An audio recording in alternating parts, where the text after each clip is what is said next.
Conservatives in the Republican Party have been looking for new leadership in the last few years.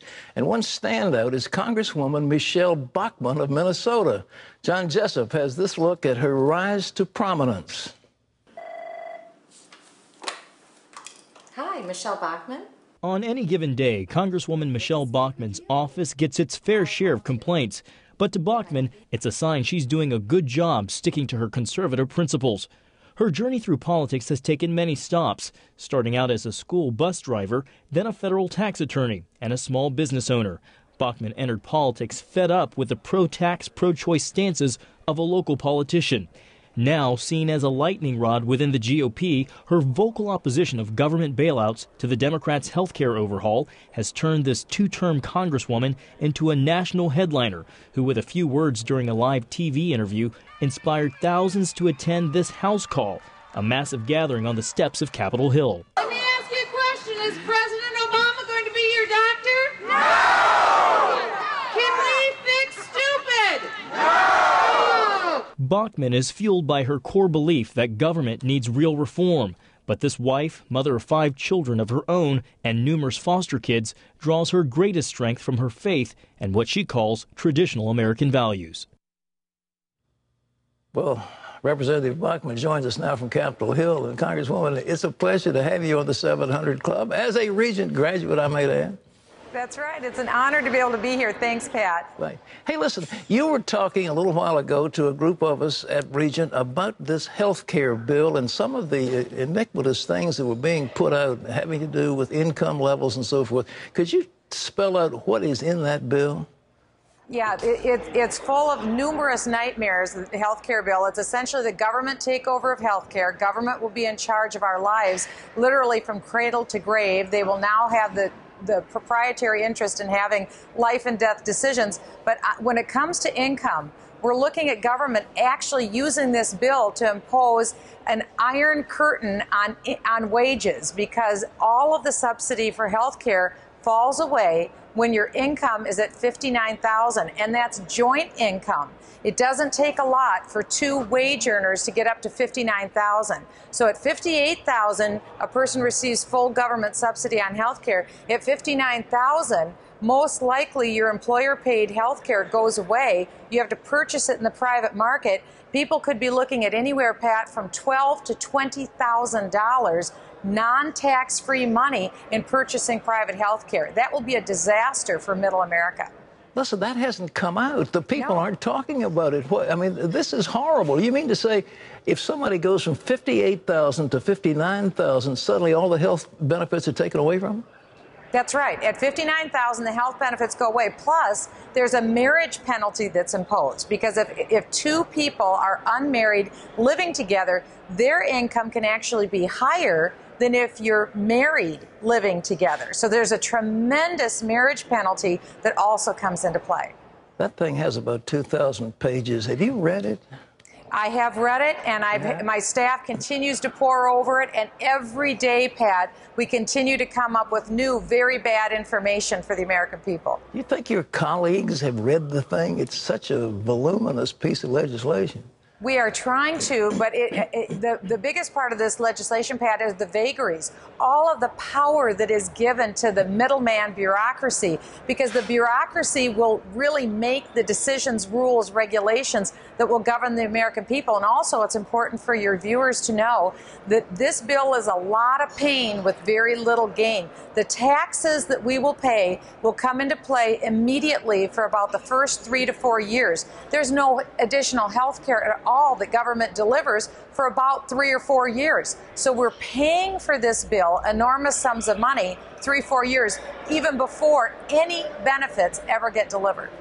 We were talking at the first of this program about the anti-business bias there seems to be on the Hill, at least in the White House. This bill carries that stigma, doesn't it? It's anti-business because these taxes would fall on somebody that's got a sub-S corporation. That's absolutely right. My husband and I are small business owners. My husband's also a Regent graduate, and we started from scratch. We were middle America, low-income people, and we got our equity together and pulled equity out of our home. We now employ 50 people in the state of Minnesota, And what it means for people like us and for small business owners, Pat, is an additional 8% payroll tax. That means the tax doesn't come after your profits, out of your profits. It's a cost of doing businesses. And many businesses don't have an extra 8% margin to pay this tax from. So this will be a job killer, which is why President Obama's chief economic advisor, Christina Romer, has said, if this health care bill goes through, Pat, an additional 5.5 million jobs will be lost because small business will have to shed more jobs. They can't afford to have the jobs because they have to pay more tax to the government. They know that when they're facing a 10.2% unemployment, they know this is going to kill another 5 million jobs?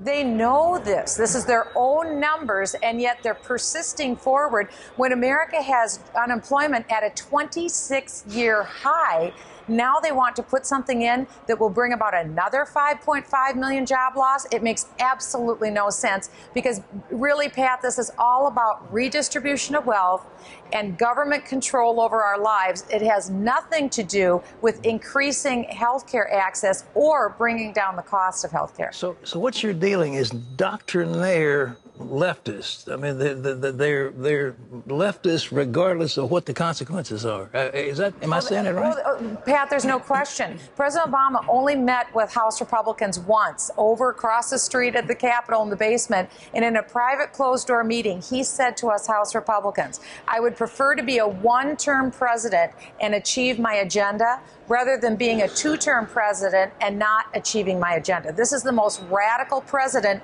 America ever elected and the most radical Speaker of the House ever elected. And then there's Harry Reid in the Senate. So we have the most radical administration on Capitol Hill, and they are hell-bent to impose their radical agenda. This is how radical it is, Pat. Since the inception of Bailout Nation last year ago, September, the federal government has taken over, either through ownership or control, 30% of our American economy. If President Obama succeeds and take over health care, that's an additional 18%, almost half of the economy. And Barney Frank has another bill that would take over the financial services industry, another 10 to 15%. Pat, it isn't just in our lifetime that we've seen socialism imposed in America. It's in the last year. This is very serious. We need to put the brakes on this onslaught of socialism so that we can get back to what we always have been as a country: free, prosperous, free markets, capitalist nation. That's what will bring us back into prosperity and job growth. Well, Michelle, I hope you'll continue to speak out. You're a wonderful champion of the things we believe. I'm so proud of you. And get together with as many of your colleagues as you can and fight this thing, please, for all of us. There's wonderful people here who love the Lord, Pat, and who believe as I do, and we are doing everything we can. We need the American people to keep making calls to their U.S. Senator and their members of Congress. Every day, we're encouraging people when they wake up in the morning and comb their hair and take their vitamins, call your U.S. Senator and say, vote no on the government takeover of health care. Bless your heart. Congresswoman Michelle Bachmann, a proud graduate of Regent University Law School. You know, a real fighter for freedom. I'm so proud of her. She was elected in the same district where Hubert Humphrey came from. This is the ultra left of our country, and she was elected to Congress. She's a great communicator. I mean, she really is able to clearly spell out what's going on here. You'll appreciate she's adopted, I don't know, she has a number of foster children. 5 children of her own, and then a number of foster children on top of that. 5 plus, and plus of small business, plus incredible woman. But anyhow, ladies and gentlemen, you may not have heard that before, but that laid it out clearly from somebody who is a congresswoman who has to vote on these measures and whose staff has read this whole bill. You know, we hear so much over the years with various presidents on the significance of their legacy and how important that is to them. And what you're hearing with this president is agenda, agenda, agenda. Not so much concerned about the legacy as getting the job done when it comes to changing things. Well, he represents a socialist mindset. Far left, and far left means the government is running as much as it can. Now, is that some evil intent that he's got, or that's just the way he's brought up? I don't know. But It would actually be his philosophy, absolutely. It's his philosophy of government. dangerous, folks. And they talk about lost jobs. If you're in Pittsburgh or you're in Cleveland or you're in the Midwest and you're losing your job, this is one of the reasons. And you're not going to have job creation until this mindset in Washington is changed. It's just that simple. Whew. I'm on my soapbox today. It's all right. It's all right. It's a good soapbox.